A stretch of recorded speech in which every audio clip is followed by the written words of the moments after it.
Emily Hall of Crown Chai in New York, thank you so much for having us. Thank you for being here. So what are we gonna make together today? So we're making our churro ice cream. So it's a horchata ice cream with chocolate ice cream swirled together, a spicy hot chocolate, and then the churros. Wow, this is not like you get on the subway platform, is it? A little bit different.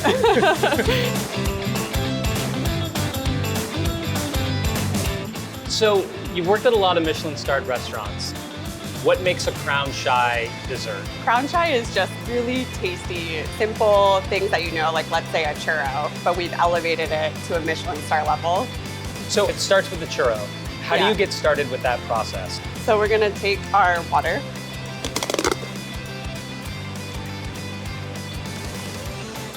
And now we're gonna add our butter.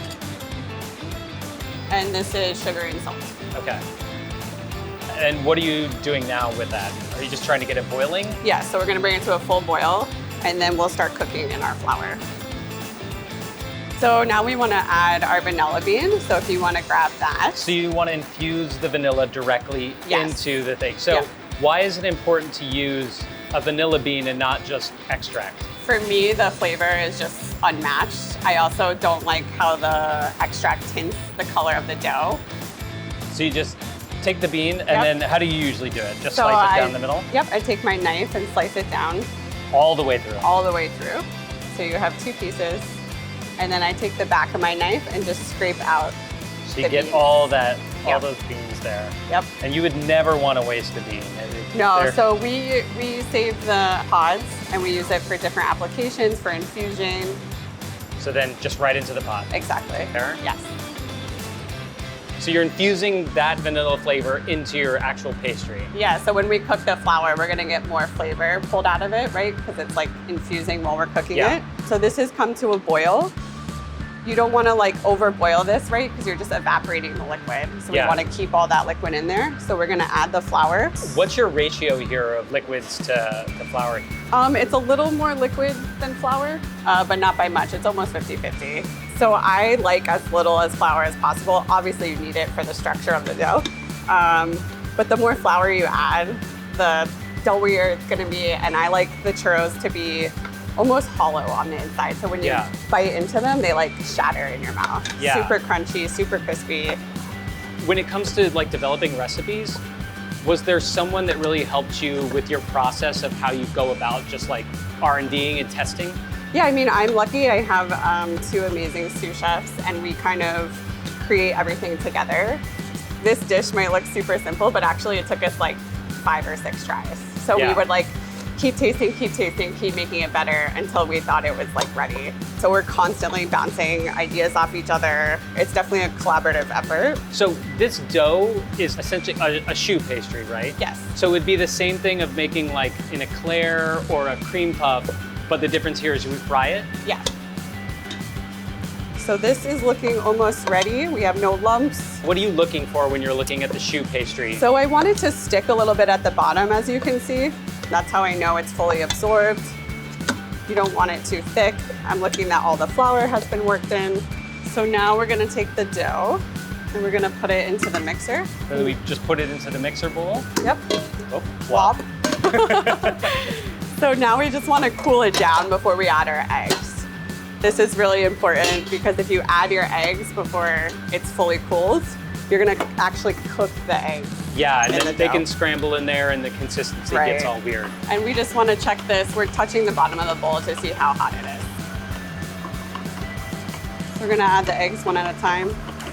What are you looking for as it comes together? So I just want it to be, as you can see, it's not like fully homogenized. Yeah. So if you add it too fast, it actually won't come back together. This looks ready. So we're gonna put it into our pastry bag that already has a tip in it, and then we're gonna pipe them out. Where did the inspiration for this particular dish come from? Subconsciously, it was the churros in the subway, you know what I mean? Because you're always seeing them. And I personally love churros, so sometimes I just like making dishes that I actually want to eat. Yeah. Is that like what's kind of fun about like Crown Chai? It's like you're not like, oh, you have to make a fine dining French. Exactly. I think of it, I have like a few people in mind when I'm making desserts. I think about like what my mom would want to eat. And then just like a normal person that's coming to dine, you know. Not some chefy ass. Yeah, we don't cook for them, no. Yeah. I feel like when I've seen churros made before, sometimes they're just piped right into the oil. So what do you do that's different? So for us, we obviously can't really do that during service because we're such a busy restaurant. So we take these and then we'll freeze them. And then we cut them into super baby churros. And also cutting them frozen, you can get more precise, perfect cuts. So now these go into the freezer for how long? Just until they're frozen, so about 10 to 20 minutes. So they've hung out in the freezer and you brought them back out. What do you do now? Yep, so they've come back to room temperature. So we're just gonna temp our oil to make sure we're there. We want it at 360.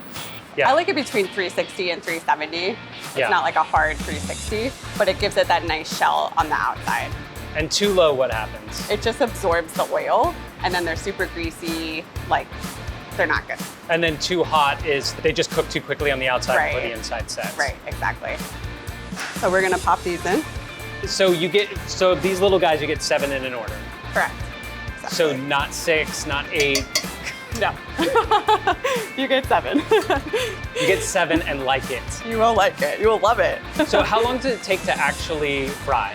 So it takes about like 2 minutes. We just want them nice golden brown.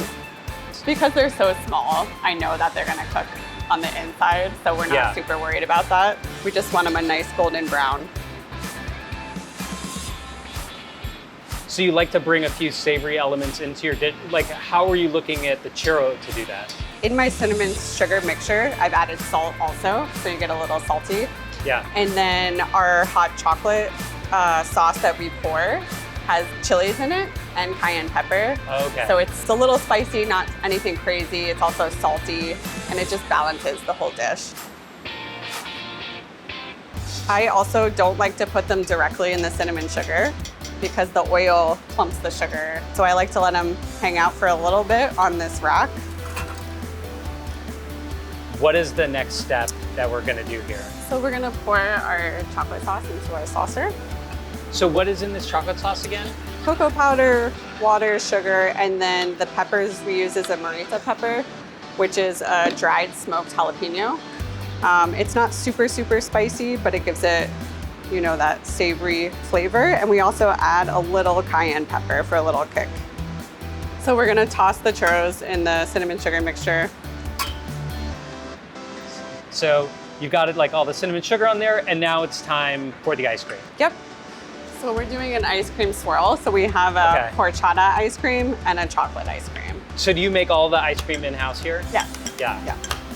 Okay, so you're doing kind of a double scoop.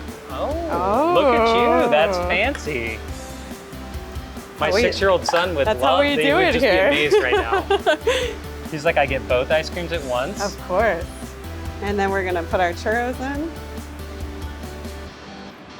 So this would go out to the guests just like this, and then table side, we would pour the chocolate sauce.